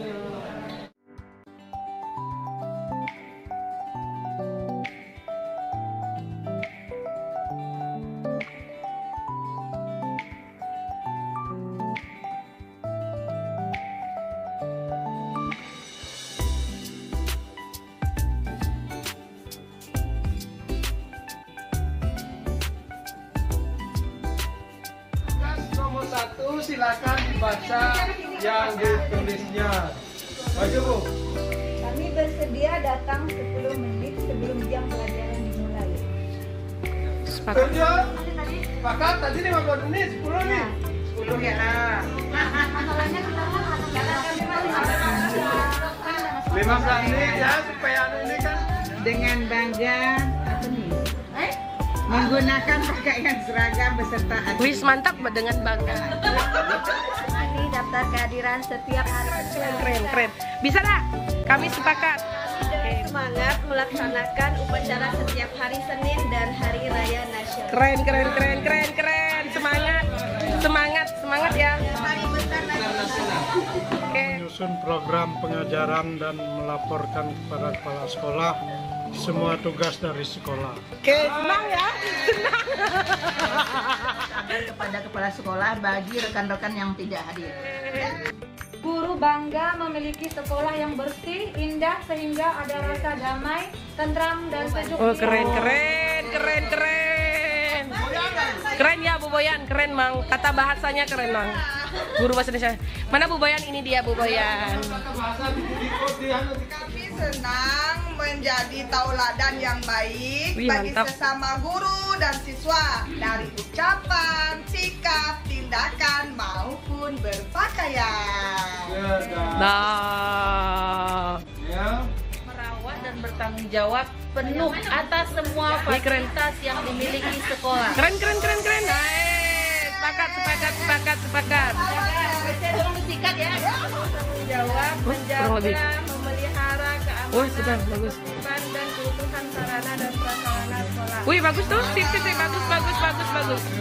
Ini senantiasa membantu pelaksanaan kesepakatan siswa. Menghormati dan menghargai sesama guru dan menjaga kerahasiaan menghargai sesama guru. Kasih. Sebagai guru harus selalu berbicara dengan kata-kata yang sopan kepada anak-anak didik kita. Jawab atas fasilitas yang kami pinjam. Menjaga fasilitas yang ada di sekolah.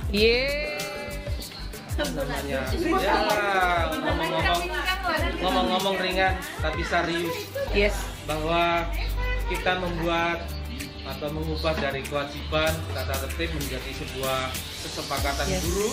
Kemudian kita mendiskusikan yang A, kewajiban guru menjadi sebuah kesadaran guru. Ya. Kemudian poin 1 sampai selanjutnya nanti akan diketik itu saja, tidak perlu dibacakan, sambil nanti membenahi struktur kalimat sesuai dengan kaidah Merdeka Belajar. Terima kasih. Selamat siang. Jadi saya bacakan kesimpulan atau yang menjadi kesepakatan kita kesepakatan terus di situ menjadi kesadaran guru pada SDN 13 Nangapino. Tadi kita sudah diskusi. Dari hasil diskusi itu kita mendapat hasil kurang lebih 10 poin, 12 poin ya. Dari 12 poin ini adalah menjadi kesepakatan kita pada SDN 13 Nangapino. Di antaranya nomor 1 pulang sesuai dengan kesepakatan. Sekian untuk kegiatan kita pada siang hari ini. Saya tutup. Assalamualaikum warahmatullahi wabarakatuh. Waalaikumsalam.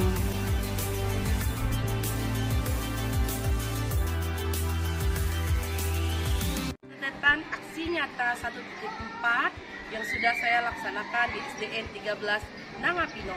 Semoga bermanfaat untuk kita semua. Terima kasih karena sudah menyaksikan. Assalamualaikum warahmatullahi wabarakatuh. Salam guru penggerak.